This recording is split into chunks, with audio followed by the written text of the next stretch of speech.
السلام علیکم ورحمۃ اللہ وبرکاتہ نحمده ونصلی علی رسولہ الکریم اما بعد۔ آج کا سبق سن لیجئے۔ آج کے سبق کی سرخی ہے حضور صلی اللہ علیہ وسلم کی سیرت، پارٹ نمبر 42۔ اب آپ کو نبوت تو مل گئی، حضرت خدیجہ نے مبارکبادی بھی دے دی، لیکن ٹینشن میں رہتے تھے حضور صلی اللہ علیہ وسلم۔ تو حضرت خدیجہ نے کہا کہ دیکھیے حضرت، آپ اللہ کے نبی ہیں اور آپ اللہ کے رسول برحق ہیں، میں گواہی دیتی ہوں۔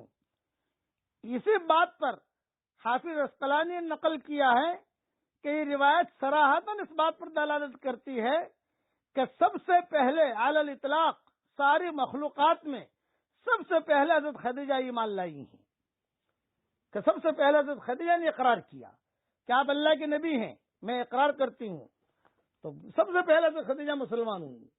لیکن چونکہ گھر میں ٹینشن رہتا تھا، حضور ڈرتے تھے، خدیجہ جو ہے دلاسا دلاتی تھی، تو حضرت خدیجہ تنہا حضور کو لے کر نہیں، اب تنہا جو ہے ورقہ ابن نوفل کے پاس آئی۔ اور ورقہ ابن نوفل جو تھے، یہ حضرت خدیجہ رضی اللہ تعالی عنہ کے چچازاد بھائی تھے، اور تورات انجیل کے بڑے عالم تھے۔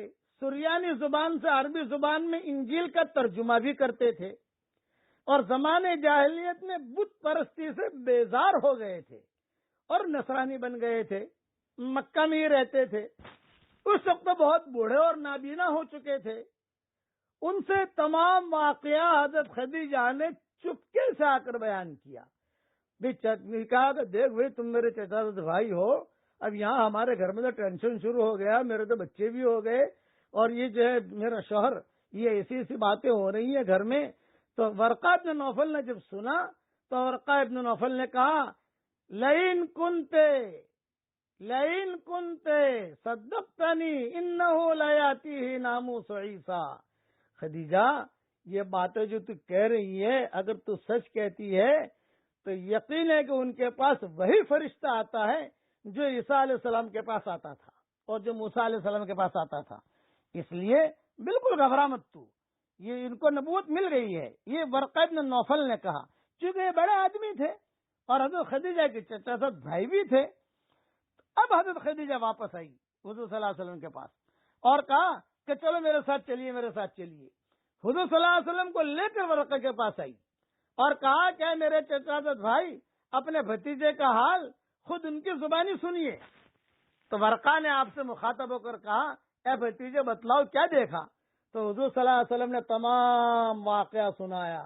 ورقہ نے جب آپ کا کلام سنا تو سنتے ہی حق کا یقین آ گیا کہ جو کچھ آپ فرماتے ہیں وہ بالکل برحق ہے، اور ورقہ نے اس حق کا اعتراف کیا اور اس کو تسلیم کیا۔ اور ورقہ نے یہ بھی کہا کہ یہ جو کچھ بھی آپ کے ساتھ ہوا ہے یہ فرشتہ ہے، یہ شیطان نہیں ہے، فرشتہ ہے یہ۔ اور کاش، یعنی ورقہ نے کہا، کاش کہ میں تمہارے زمانے پیغمبری کو دیکھتا، قوی ہوتا، توانا ہوتا، طاقتور ہوتا، میں تمہاری خوب مدد کرتا۔ بس ایک نصیحت کرتا ہوں تم کو، میری نصیحت دھیان سے سنو محمد، ایک نصیحت کرتا ہوں، ساری تورات اور انجیل کا خلاصہ، کہ جب تم کو یہ نبوت ملی ہے تو تمہاری قوم تم کو وطن سے نکالے گی اور تمہیں بہت ستائے گی، جھیل لینا، نگل جانا، اگلنا مت، اور اسے برداشت کرنا۔ تو اس لیے کہ یہ حالات آئیں گے آپ پر، اور یہ ہر نبی پر آئے ہیں، یہ ورقہ نے حضور کو کہا۔ تو آپ نے بہت تعجب سے فرمایا کہ میری قوم مجھے نکالے گی، یعنی میرے سے تو عداوت نہیں ہے کسی کی، یہ آپ نے فرمایا۔ تو ورقہ نے کہا کہ تم پر ہی موقف نہیں، جو شخص بھی پیغمبر ہو کر اللہ کا کلام اور اس کا پیغام لے کر آیا، لوگ اسے کے دشمن ہوئے ہیں۔ اگر میں نے آپ کا وہ زمانہ پایا تو میں نہایت زور سے آپ کی مدد کروں گا۔ مگر اس واقعے کے کچھ دن کے بعد ورقہ کا انتقال ہو گیا۔ یہ روایت بخاری اور مسلم کی روایت ہے۔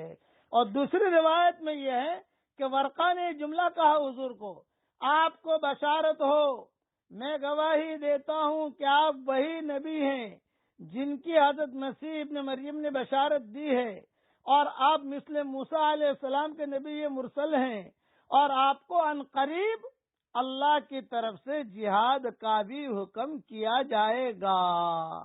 یہ سارا کے سارا مضمون ورقہ ابن نوفل نے حضور کے سامنے بیان کر دیا۔ حضور بھی بیٹھے ہوئے تھے، خدیجہ بھی بیٹھی ہوئی تھی، ورقہ بھی بیٹھے ہوئے تھے، اور بشارت دی۔ بقیہ تفصیل انشاءاللہ کل پوری کروں گا۔ اب پڑھ لیجئے میرے ساتھ، رب اجعلنی مقیم الصلاۃ ومن ذریتی ربنا وتقبل دعا۔